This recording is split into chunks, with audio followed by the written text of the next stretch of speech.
They laughed when he walked in. Laughed like he was the punchline to a joke only they could tell. Too dark, too confident, too out of place. He didn't say a word, didn't flinch, didn't fold. But from the moment his foot touched that aisle, the verdict was handed down. He was a threat in a tailored suit, a disruption wrapped in polished shoes, and they were ready to make sure he knew it. The woman in row 1 clutched her bag tighter. The man in 3 smirked like he'd just spotted a stray in a 5-star lounge. And the crew? They moved around him like he was luggage that didn't belong. They didn't need a reason. His skin was enough. They stripped him of service, of dignity, of silence, and still thought they'd won. But what none of them knew was that buried under the weight of their judgment was a truth big enough to bring down everything they thought they owned. What if the man they tried to erase was the one holding the pen? This isn't just a story. This is a reckoning at 35,000 feet. If you're not afraid of uncomfortable truths and sharp reversals, hit subscribe now. Drop a comment. Where are you watching from? And which moment in this story would have made you stand up? We're listening. The moment Maverick Dane stepped into the first-class cabin, the temperature in the air changed. It wasn't the climate control, it was the stares. Subtle, sharp, scanning. Not the curious kind, but the kind that judged before understanding. He carried himself with the composed ease of someone who had earned his presence there, dressed in a navy wool overcoat, slacks tailored to quiet perfection, and leather shoes that bore the dust of boardrooms, not sidewalks. His skin, rich and deep in tone, seemed to be the first thing the passengers noticed. And for many of them, it was enough. He didn't hesitate.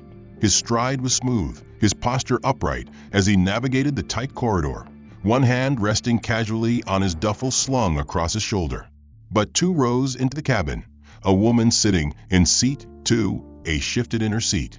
Platinum blonde hair swept into a high chignon, pearl earrings that caught the cabin lights, and a scarf wrapped so precisely around her neck it could have been pinned by a stylist.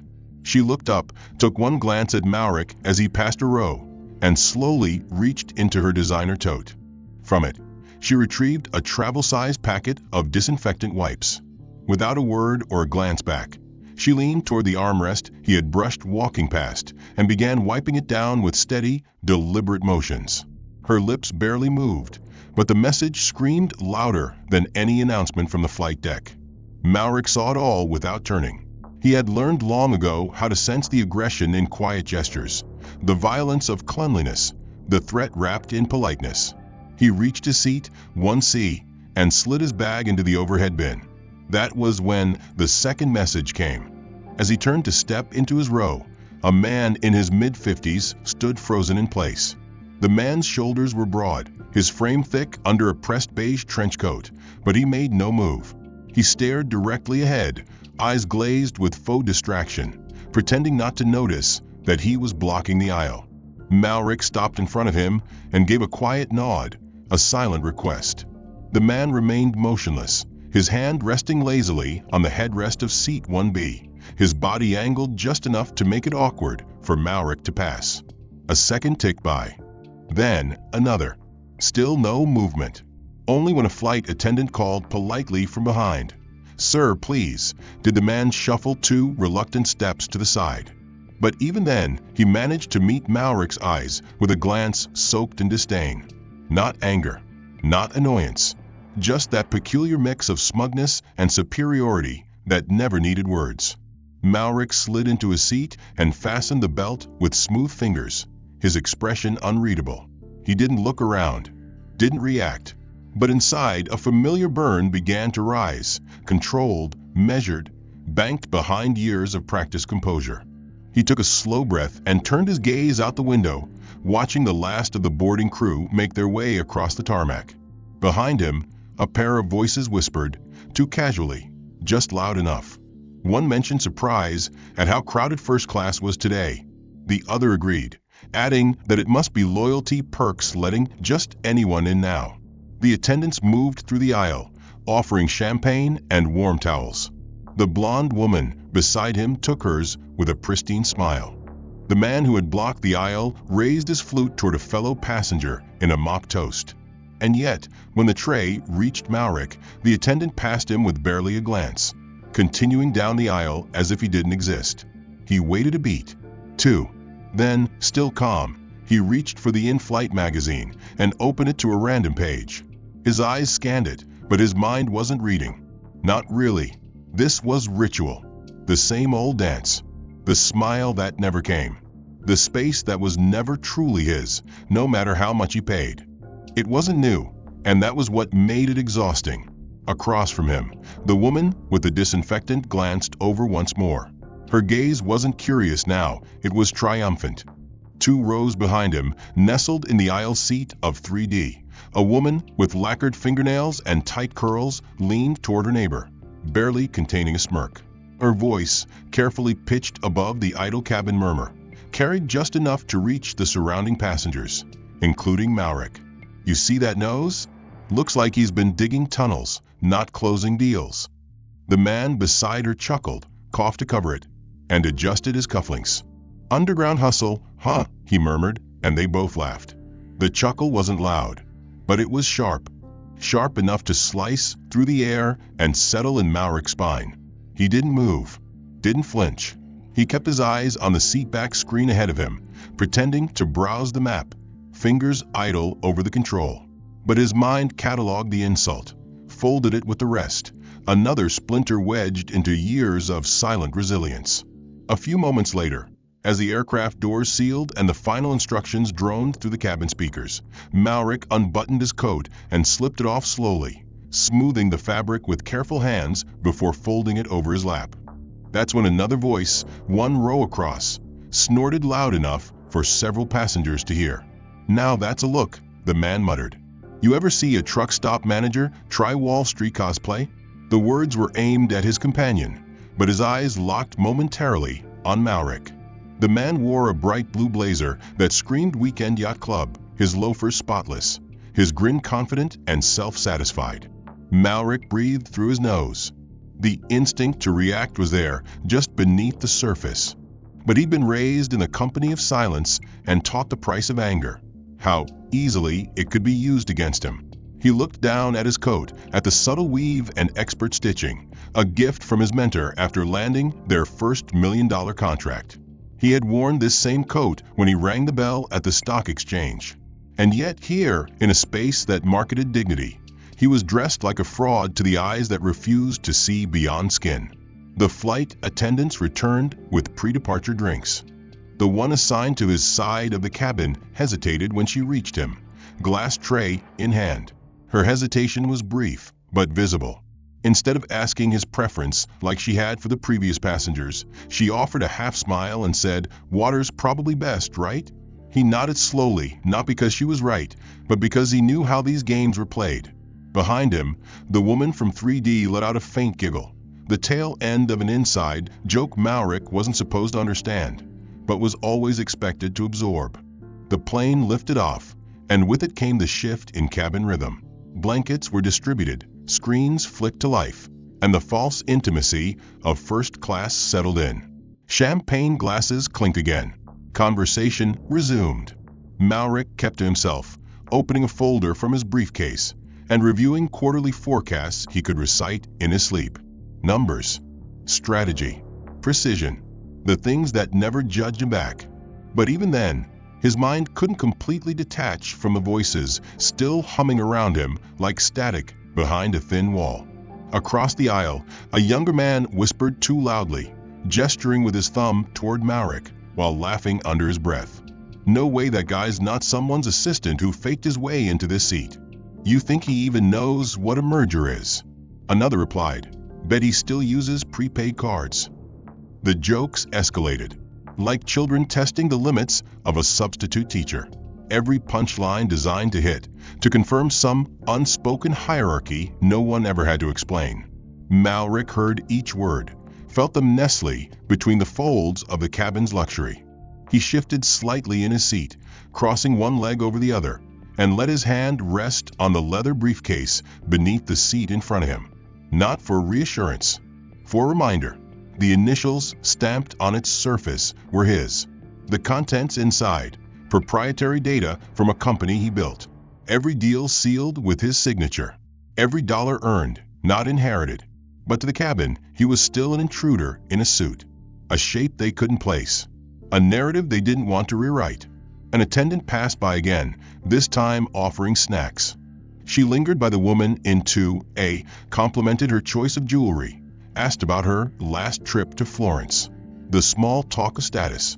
Then, she reached Malric and said nothing, just placed a foil-wrapped package on his tray and moved on. He stared at the snack, untouched. The foil reflected the overhead light, a distorted mirror that warped his reflection. He glanced toward the window. Night had fallen, but the runway lights still blinked below in quiet rows, distant and indifferent. The cabin had turned to more genteel pursuits, whispered business calls, murmured exchanges over real estate deals, and the soft hum of personal screens playing financial documentaries or coastal property showcases. First class was behaving exactly as it was expected to, except in one detail. The detail no one else seemed to notice or pretended not to. Malric's glass remained empty. The attendants had passed 3 times now with beverages, sparkling wine, orange juice, still or sparkling water. Each time, they poured for the adjacent rows, smiled as they topped off crystal flutes, and breezed by his seat without even pausing. The first time, he had assumed it was a mistake. The second time, he had raised a hand, a small, quiet gesture not meant to draw attention, only to ask. The attendant's eyes met his, paused briefly, then moved on. Her tray balanced neatly as she leaned into a conversation with the woman across the aisle. The third time, he didn't bother. He let the gesture die before it reached the air. He watched the bubbles swirl in another man's glass and thought how strange it was that luxury could be so exact in what it included and what it withheld. 20 minutes into the flight, the hot towels arrived. Rolled in neat bundles, they were handed out with silver tongs, lightly scented, steaming just enough to feel indulgent.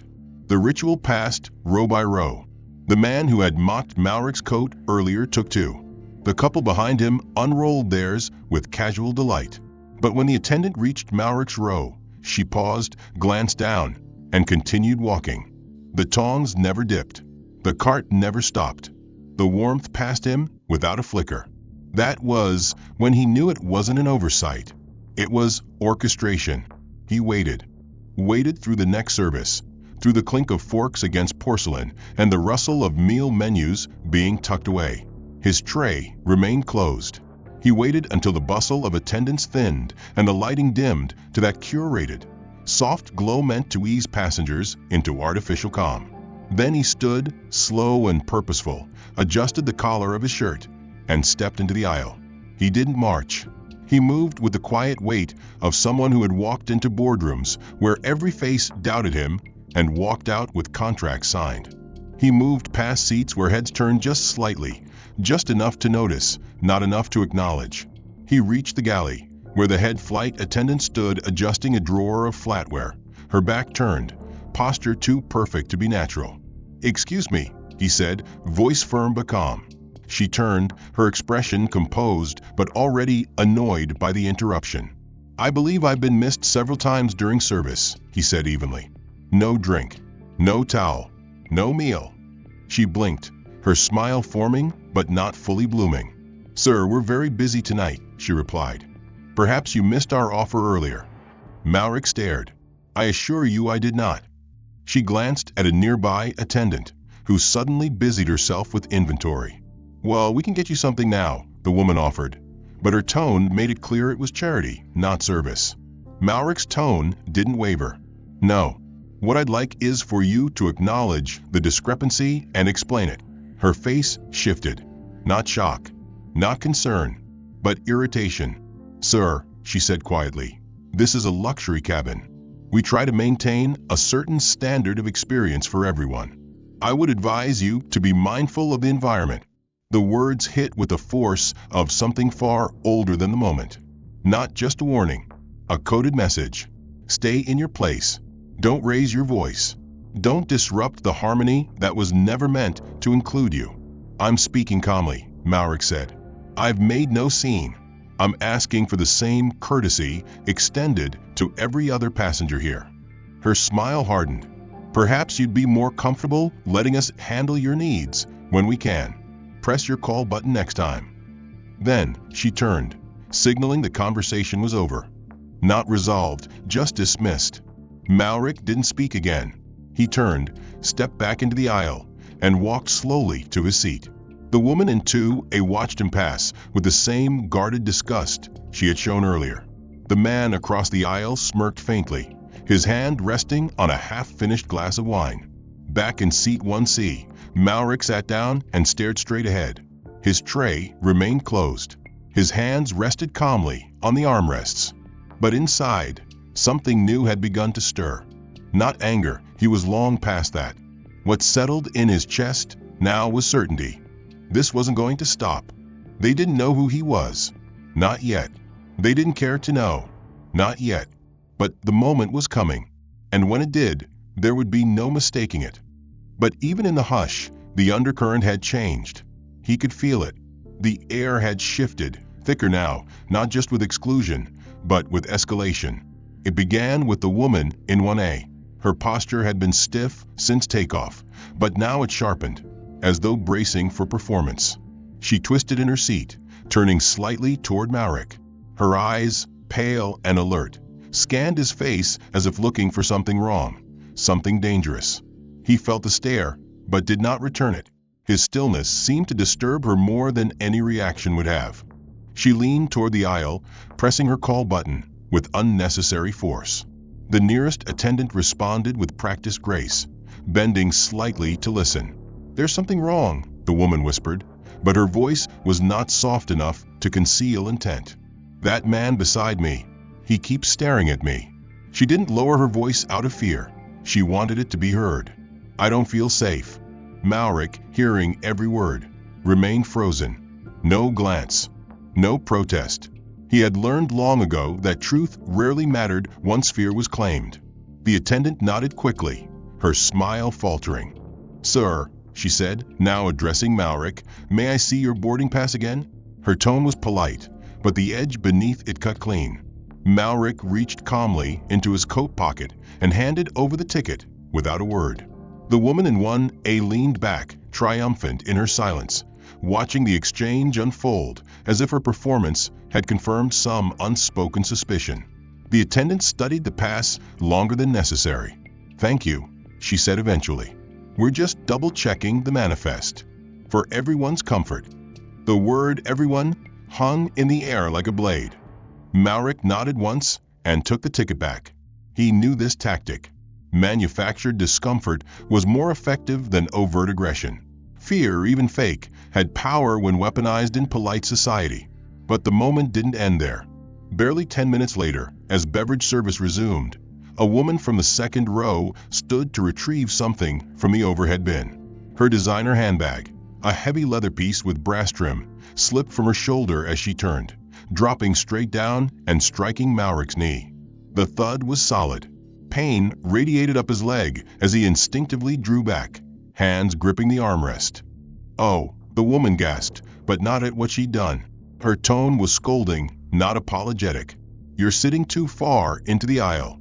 I barely had space to move." She didn't check on his knee. She didn't ask if he was all right.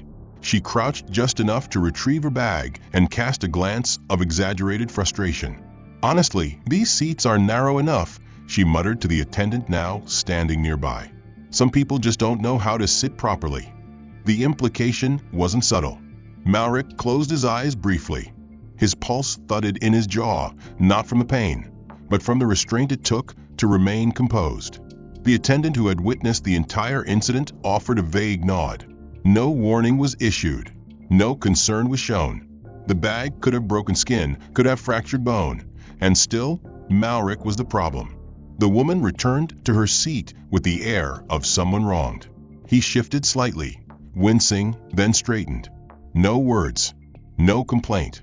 The bruising sensation in his leg echoed, the bruising done to his dignity. The world around him functioned as if nothing had happened. The conversations resumed. The lights dimmed once more, but the shift had crystallized. He was no longer simply being excluded. Now he was being contained, quietly, subtly, but deliberately. The next wave came when the head flight attendant returned with a supervisor. Malric looked up, already knowing what was coming. "Mr. Dane," the supervisor began, her tone rehearsed, "we've received some concerns from passengers regarding your presence." She paused, as if waiting for him to protest, to lash out, to give them justification. But he didn't. He simply stared. So she continued, "For the safety and comfort of everyone, we're just verifying that all seats are properly assigned and that no disruptions continue." "There have been no disruptions," Malric replied, voice even. "Only discomfort caused by perception." The supervisor hesitated. Her eyes narrowed slightly, perhaps surprised by the clarity in his tone, perhaps by his choice of words. "Nonetheless," she continued, "we'd appreciate your cooperation. We need to maintain a calm cabin environment." The irony of that statement struck like lightning. Accusation masked as neutrality. Malric gave a small nod. "You have my full cooperation. But you may want to consider who's truly disturbing your calm." He didn't raise his voice. He didn't break composure. But in that sentence, he shifted the balance, if only by a degree. The supervisor offered a tense smile, then stepped away. As she disappeared behind the curtain, Malric turned his head slightly and caught the gaze of the woman in 1A. She looked away quickly, but not before he saw it. The flicker of unease. Not guilt, not apology, just discomfort in the face of someone who refused to react as expected. Malric sat motionless in seat 1C, the sting in his knee throbbing beneath his slacks, the echo of manufactured suspicion still hanging in the stale, climate-controlled air. Around him, first class had returned to its usual hush, the kind of hush that covered complicity like a blanket. But this time, it wasn't just silence, it was anticipation. The kind that signaled something bigger, something orchestrated. The stares were no longer curious or amused. They were hungry. Watching him now wasn't about disbelief. It was about hoping for collapse. He was no longer merely being judged. He was being pushed to react. The curtain at the front of the cabin stirred. From behind it emerged two figures in Navy uniforms, not attendants, but security personnel assigned to the airline. Officers meant to be invisible unless summoned. They walked with the ease of men used to taking command, their eyes scanning each row until they found him. The lead officer, a heavy-set man with graying hair and a jaw locked in perpetual irritation, leaned down slightly, his voice low but unflinching. "Sir, we've been asked to have a word with you. Please stand and step into the galley." Malric didn't move immediately. He looked up, his expression still calm, still unreadable. "Is there an issue with my ticket?" he asked, his voice level. The officer's eyes narrowed. "There have been multiple complaints," he said flatly. "Passengers feel uncomfortable. There have been reports of disruptive behavior." The lie wasn't even clever. It didn't have to be. In a world like this, perception had more weight than truth. Malric's eyes didn't blink. "I've done nothing disruptive," he said quietly. The officer straightened, lips pressed into a thin line. "We need your cooperation," he repeated, tone harder now, "or we will be forced to remove you from the aircraft." The entire first-class cabin had gone still. A few passengers leaned in, pretending not to eavesdrop. A woman in 2D picked up her phone and held it just low enough to pretend she wasn't filming. Another man folded his arms across his chest and muttered under his breath, loud enough for effect. "Told you. Doesn't take long before trouble starts." Malric stood slowly, every movement deliberate. The pain in his knee bit deeper, but he ignored it. He looked directly at the officer. "I'll step into the galley," he said, "but I expect to know who lodged these complaints." The officer didn't answer. He simply gestured toward the curtain, motioning for Malric to walk ahead. As he passed through the narrow aisle, whispers trailed him like smoke. One voice, clear, male, dismissive, broke the tension with a theatrical clap. The sound rang out once, then again, slow and sarcastic. Then others joined. Not a standing ovation, a mockery. The applause of people who believed they had won something, who believed they had watched someone be put back in his place. Finally, one woman muttered, "Some people just don't get it." "He should have taken the hint hours ago," another said. "This isn't his world." Malric didn't look back. He didn't speak. He walked through the curtain and into the tight galley, where the flight supervisor now stood flanked by both officers. The lead attendant stood nearby, arms folded across her chest, her posture the portrait of corporate smugness. "Mr. Dane," the supervisor began, "this flight has become tense, and it's our responsibility to ensure everyone feels secure." "Given the complaints we've received," Malrick interrupted, his voice sharp but still controlled. "You've received no legitimate complaints. You've allowed assumptions and prejudice to shape policy in real time." The supervisor hesitated, as if suddenly realizing she wasn't speaking to someone easily bullied. "Be that as it may," she said carefully, "we have the right to refuse service to any passenger at our discretion." Malrick exhaled, low and steady. "You're threatening to remove me for sitting in a seat I paid for not reacting while being insulted, ignored, and physically struck?" He took a step closer. "If that's your definition of protocol, then say it plainly. You're uncomfortable with who I am, not what I've done." The officer beside the supervisor shifted slightly, less certain now. But the supervisor doubled down. "We need a decision, sir. Comply now or face removal." For a moment, Malrick said nothing. He looked past them through the narrow crack of the curtain where he could see the backs of the first-class heads still turned, still watching. He saw them waiting for him to break, to be escorted down the aisle in shame, to confirm the roles they had written for him. Instead, he said, "I'm not leaving. I've done nothing to justify being removed. If you insist, you'll need to physically escort me in front of every passenger on this plane, and I advise you to check again who you're about to embarrass." The plane cruised steadily above the clouds, but inside the cabin, the atmosphere had grown heavier, more suffocating. Malrick sat still in seat 1C, the air around him colder than before, not from the ventilation, but from the collective withdrawal of those near him. No one made eye contact anymore. No one leaned in with curiosity or disdain. Instead, they leaned away, subtle shifts of posture that widened space around him like a force field of judgment. They didn't need to speak. Their silence did the work. After his refusal to leave the aircraft in the previous confrontation, the attendants had retreated behind a wall of strained professionalism. There were no apologies, no further threats, just the cold mechanics of service stripped of hospitality. The supervisor hadn't returned. The security officers had taken their seats in the crew jump seat, eyes still occasionally drifting in Malrick's direction, not out of concern, but surveillance. The woman in 1A, who had earlier feigned fear, now clutched her scarf tighter and subtly shifted her body to face the window. She had not spoken another word, but her performance had already achieved its purpose. Her false fear had planted a seed. The man across the aisle no longer sneered. He simply refused to acknowledge Malrick's existence at all. Even the attendants delivering meals did so with clipped, mechanical movements, setting down trays and moving away without a glance. Then came the knock at the invisible wall. A quiet conversation among crew members in the galley became a bit too loud. Malrick heard his name, not clearly, but enough to know it was his name, enough to feel the focus sharpen. The whispers had shifted tones. They were no longer simply annoyed. They were cautious, alert. Something had changed. A few minutes later, a new face approached.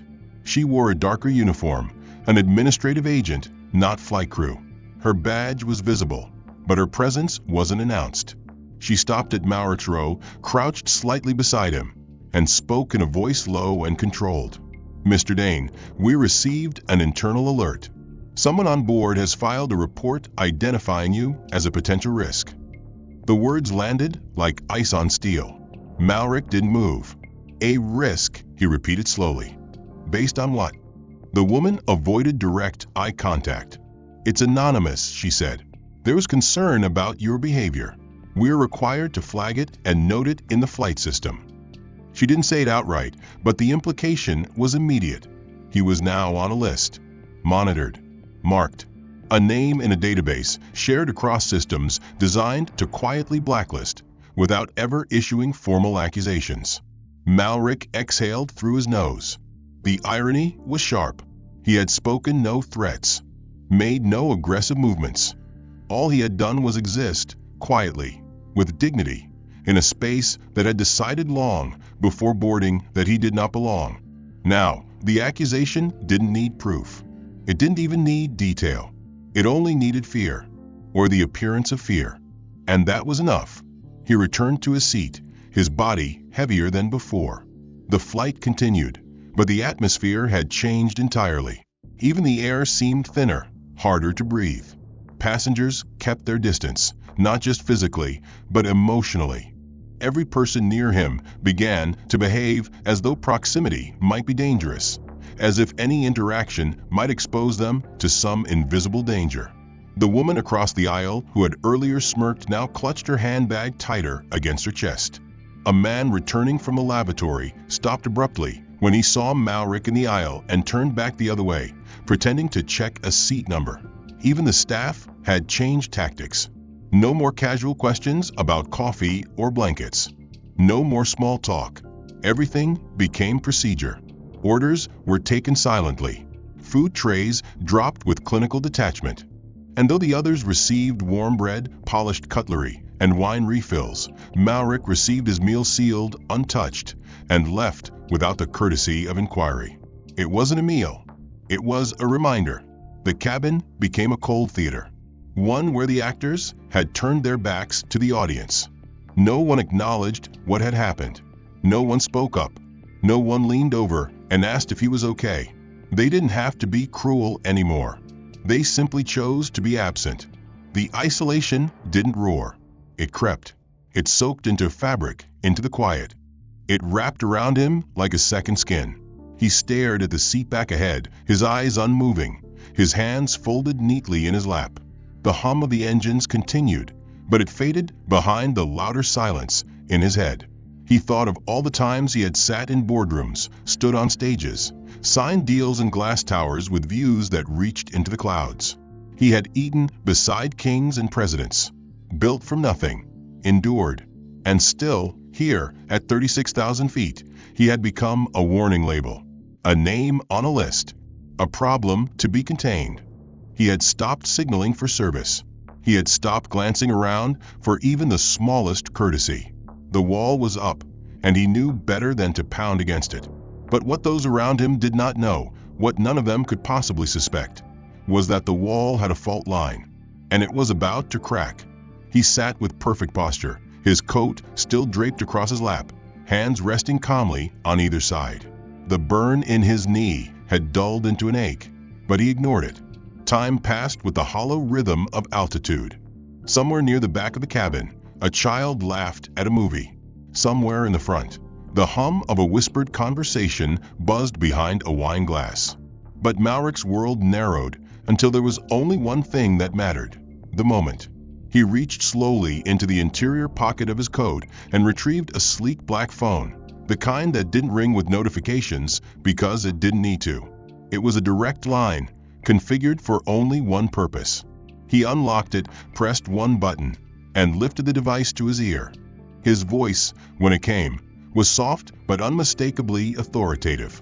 "This is Dane," he said, not loud enough to be intrusive, but sharp enough to carry. "I need full documentation on Flight 409, outbound from JFK. Tail code ending in 7A. Initiate an incident review under Security Protocol Theta Red. Mark it urgent. I want transcripts, crew assignments, passenger manifests, every logged complaint filed within the last 90 minutes. Send it to my executive inbox within the hour." A beat passed. "Yes. Use my clearance key." "That's correct. I'll sign the release when we land." He ended the call without looking around. But he didn't have to, because in that small sliver of time, the air in the cabin had changed again, not by his words, but by how he said them. The few passengers seated nearby turned slightly, subtly, the way people do when something doesn't add up. They had heard the name. They had heard the tone. And they were no longer certain they understood the story being told. One row behind him, a younger man in his late 20s, holding a worn leather briefcase, began flipping through the in-flight magazine with more curiosity than before. His eyes widened slightly. He reached into his own carry-on and pulled out a business journal. He scanned the cover, then opened to the middle. There, half spread across a double page in high-resolution print, was a profile piece titled, "The Reluctant Titan: How Malric Dane Quietly Took Over One of America's Largest Aviation Conglomerates." The article began with a quote, "Some people seek power with volume. He built it with silence." The man blinked once, then slowly turned to the woman beside him. "That's him," he whispered. "Malric Dane. That's the guy who owns the holding company behind this entire airline." The whisper was not meant to travel, but it did, as whispers always do in small, pressurized spaces filled with guilt. The words slid across rows like a draft under a locked door, slipping into ears and cracking open new questions. The woman in 1A stiffened. Her shoulders tensed, her hands suddenly unsure of what to do. The man across the aisle cleared his throat, opened his tablet, then shut it again. 2 rows behind, the same passengers who had laughed earlier now exchanged tight, nervous glances. The name had been dropped, and with it came consequence. The cabin crew, still engaged in routine tasks, had not yet caught on. But that didn't last. One of the junior attendants paused at the curtain, glanced toward Malric's row, then leaned over to whisper to the lead attendant. Her words were brief. Her tone was clipped. The lead's reaction was immediate. Her face paled slightly, her jaw tightened, and without a word, she turned and made her way back toward the galley. A ripple of movement followed. Quiet gestures, small corrections. The cabin, sensing something unspoken, began to recalibrate itself. Malric placed the phone back in his pocket and resumed his prior posture, silent, unmoved, observant. But the eyes that once avoided him were no longer sure of where to look. Some turned away out of shame, others curiosity, a few out of fear. Because in the economy of power, perception is currency, and Malric had just changed the exchange rate. The captain had not yet emerged.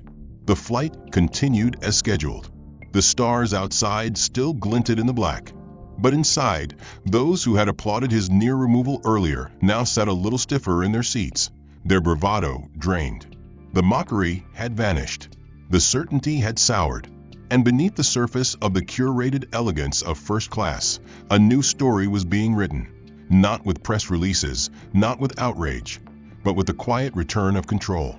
Malric had returned to his seat not as a victim, not even as a passenger, but as something far more threatening to those who had written him off, undeniable. His quiet composure after the call, the subtle but seismic shift in the atmosphere, had turned fear into uncertainty. They no longer knew who he was in theory. They now understood what he represented in practice. The name had spread, the whispers had turned into knowledge, and knowledge was power when guilt had no defense. Then it happened, the moment none of them could have predicted, but all of them would remember. The cockpit door unlocked with a soft hiss, and from within stepped the pilot, not a junior officer, not a messenger, but the captain himself. He was tall, silver-haired, with a flight log written in decades. He didn't glance around or hesitate. His steps were deliberate as he moved down the narrow aisle and stopped directly at seat 1C. For the first time in the entire flight, the silence wasn't awkward, it was reverent. Malric looked up, meeting the captain's eyes with the same level calm he had worn since boarding. The captain bowed his head slightly, a gesture not of hierarchy, but of acknowledgement. What passed between them didn't need translation. It was the silent exchange of 2 professionals who understood how systems worked and how they broke. "Mr. Dane," the captain said in a tone that cut through the air like a scalpel, "I offer my personal apologies on behalf of the crew and this airline. We have made mistakes." He turned, gesturing toward the curtain just behind first class. "Would you please accompany me to the executive cabin? There is a private suite prepared, and I believe your comfort now takes precedence." The captain stepped aside, allowing space. Malric rose slowly, not with arrogance, but with poise that demanded no defense. As he stepped into the aisle, no one moved. No one spoke. The same passengers who had mocked him hours earlier now sat frozen, unable to reconcile the man before them with the assumptions they had weaponized. A few shifted in their seats, adjusting ties or brushing imaginary lint from their sleeves, desperate for distraction. One woman who had been particularly vocal earlier now stared at her untouched champagne, her fingers trembling slightly. As Malric passed the galley, the lead flight attendant stood stiffly by the drink cart, her eyes darting between the captain and the man she had dismissed. But her posture gave her away. She knew. The fallout wasn't just inevitable. It had already begun. The captain turned to her, voice measured, but loud enough for everyone nearby to hear. "You are relieved of duty for the remainder of this flight. Report to ground operations upon landing." Her face drained of color. She opened her mouth to protest, but no sound came. She nodded once, stiffly, then stepped aside. Without ceremony, a junior flight attendant, Grace, the one who had hesitated before escorting Malric earlier, was summoned forward. The captain looked to her and said, "You're in charge of first class now. Take care of our guests properly." Grace nodded, eyes wide but focused. She stepped into position with a professionalism that needed no embellishment. Malric followed the captain through the curtain, into a space most passengers didn't even know existed. A high-security executive suite located just beyond the standard cabin. Designed for elite clients, it featured 2 leather recliners, a private attendant, and a frosted glass divider. The door closed behind them with a soft, final click, sealing off the rest of the aircraft. Outside, the shift continued. Passengers glanced at one another, faces etched with a blend of shame, confusion, and quiet panic. Their previous assumptions had collapsed in the space of a single walk down the aisle. The hierarchy they had trusted was shattered, not by force, but by fact. The man they had dismissed, insulted, humiliated, had been the highest authority on board the entire time. And now, there would be consequences. Grace moved down the aisle, rechecking each passenger's request with a courtesy and calmness that only highlighted the previous neglect. She paused at seat 1A, where the woman who had faked fear now stared into the distance, no longer bold, no longer smug. Grace offered her water. The woman declined without meeting her eyes. Across the aisle, the man who had clapped mockingly adjusted his seat back without speaking. He glanced toward where Malric had been sitting, but the seat was empty now, and somehow the vacancy made his own presence feel smaller. Back in the executive suite, Malric sat quietly, looking out a narrow window at the curve of the earth below. The world outside moved in silence. Inside, power had shifted without noise or violence. It had shifted because the truth, when revealed with clarity, did not need to shout. The seat where Malric had once been insulted, doubted, and disregarded now sat vacant, a silent monument to everyone's failure to see. He did not return to the cabin for landing. He did not need to.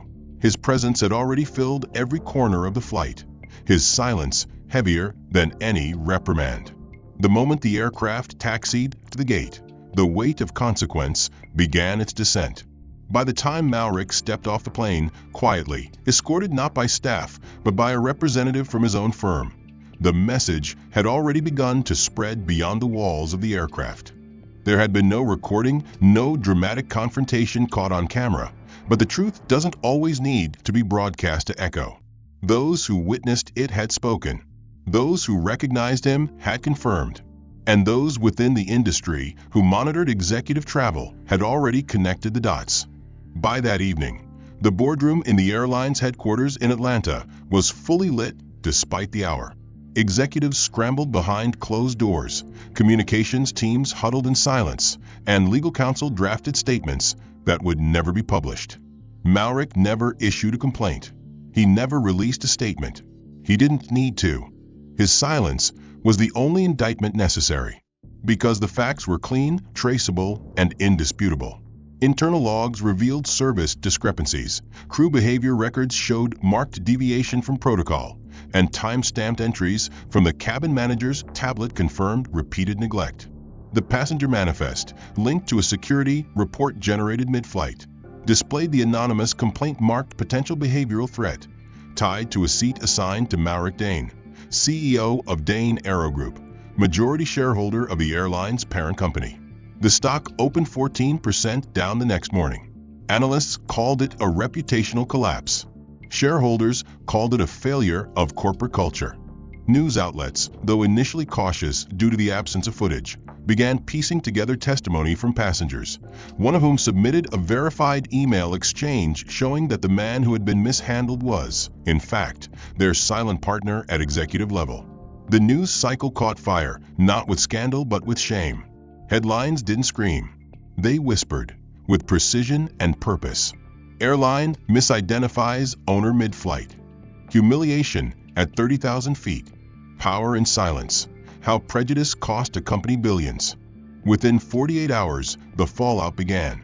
The lead flight attendant received her notice of termination, effective immediately, for violation of customer rights, failure to follow DI protocols, and documented instances of discriminatory behavior.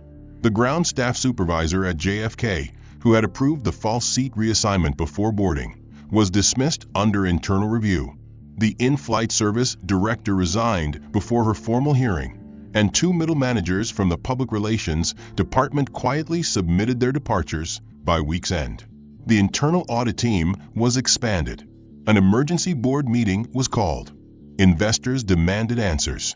But none of those answers could undo what had happened, not because of one action, but because of every inaction, every shrug, every side glance that fed a culture of judgment disguised as standard. Back in his private office, Maurik didn't watch the news. He had never needed to. He simply scanned the reports as they came through. Performance slides, risk assessments, media coverage summaries. He sat behind his desk not triumphant, but composed, reviewing the chain reaction that had unfolded. The reports didn't matter as much as the message they carried. A message that required no amplification because it had been written into the very systems they had relied on to keep him out. The chairwoman of the airline's board called twice. She left 2 voicemails and 1 formal apology by email. In it, she acknowledged the layers of failure, the erosion of company values, the embarrassment of not recognizing one's own cornerstone. She offered to fly in for a meeting. He did not reply. Not yet. His silence, again, was deliberate. Elsewhere, the corporate world took notice. Articles began to circulate about the danger of unchecked assumptions, the cost of quiet discrimination, the risk of forgetting that the man in the seat you shame might also be the man who signs your check. DEI consultants used the incident as case study material in leadership seminars. Universities taught it in ethics modules. And inside the airline, every employee was required to undergo retraining, not as a gesture, but as a mandate sign from the top. Weeks passed, but the silence left in the aftermath of the incident was louder than any scandal could have been. It echoed not through the headlines, which by now had quieted, nor through the corporate halls where executives scrambled to rebuild credibility, but through the people involved, those who had once believed they were the arbiters of belonging. The flight had landed, but the journey was not over. For some, it had only just begun. The first to come forward was a passenger from 1A, the woman who had so casually weaponized discomfort into accusation. Her statement, published in a brief op-ed, did not seek redemption. It merely confessed. She wrote about how she had mistaken her privilege for protection, how she had justified her fears by cloaking them in policy, and how in the presence of power she did not recognize. She defaulted to exclusion. I believed I was defending space, she wrote, but I was only defending ignorance. Her apology did not go viral. It was not polished, but it was honest. And for the first time, her voice did not sound like control. It sounded like release. Others followed. The man who had clapped when Maurik stood to face removal released a recorded statement through his employer's internal ethics platform. He spoke not with flair, but with a weariness that suggested he had been haunted by his own laughter. I didn't know who he was, he said, pausing. And that's exactly why I should have known better. His employer, a financial institution that quietly backed 2 commercial carriers, adopted a new travel code of conduct following the statement. The policy outlined behavioral expectations for executive travel that emphasized inclusion, mindfulness, and reporting mechanisms for bystander intervention, not because one man asked for it, but because one's silence had demanded it. Back inside the airline, things shifted from damage control to course correction. The new interim head of cabin services, Grace, the once junior attendant who had shown a flicker of decency during the flight, was offered a permanent leadership position. Her first initiative was not punitive. It was restorative. She proposed a new program called Cabin Truths, a live training experience where former passengers, employees, and even dismissed staff would participate in reenactments and reflection sessions to confront the subtle architecture of exclusion that had once passed for routine. The company approved it, and among its first volunteers was the former lead attendant, the same one who had ignored Malrich's requests, who had smiled through dismissal, and who had stood stiffly as the captain relieved her of duty. She had not spoken publicly before, but at the program's pilot session, she did. She stood before a room filled with current crew members, looked at the empty chair representing Malrich's seat, and said, "That day, I believed I was in control, but I was only repeating a script someone else wrote, and now I've learned how to rewrite it." Her voice cracked but held firm. The room did not clap. It listened. Elsewhere in the industry, whispers turned into blueprints. Other airlines began conducting internal reviews, re-evaluating policies not just around service protocols, but around cultural intelligence, unconscious bias, and the psychological impact of selective neglect. Airline unions demanded training reforms. Pilot associations requested inclusion briefings. Cabin crew academies updated their orientation materials to include modules not on emergency evacuation, but on human dignity. What had started as a single moment of degradation had evolved into a system-wide reckoning. And yet, through all of it, Malrich remained quiet. He did not publish a memoir. He did not appear on television. He did not grant interviews or speak at conferences. He declined awards. When asked by a journalist what message he hoped to send, he replied only once, through a written statement issued by his office. Power is not proven through retaliation. It is measured through what you choose to build after you've been torn down. He returned to his work, to his investments, to his quiet architectural visions for a more just business culture. But the effects of his silence lingered long after his footsteps faded. In one final act of clarity, the airline named their annual scholarship fund after him, not because he requested it, but because a boardroom of people who once didn't know his name now couldn't forget it. The scholarship focused on training underrepresented youth in aviation, engineering, and business leadership, and required each applicant to submit an essay on how they would respond to power, whether they had it or not. The first recipient, a girl from Baton Rouge, wrote, "I want to learn to fly not because I love the sky, but because I want to be trusted to carry others through it with respect." Her application was accepted unanimously. At the airport gate where the incident first began, a small plaque was mounted. It didn't bear Malrich's name. It didn't list titles or incidents. It bore only one sentence, etched in quiet steel: "Let no passenger be unseen." And so, the final landing did not come with fanfare or with vengeance.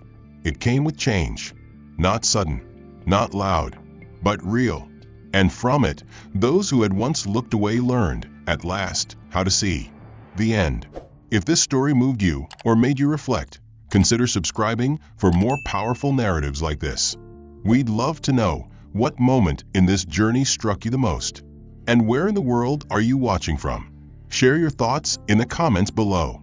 Your voice matters here.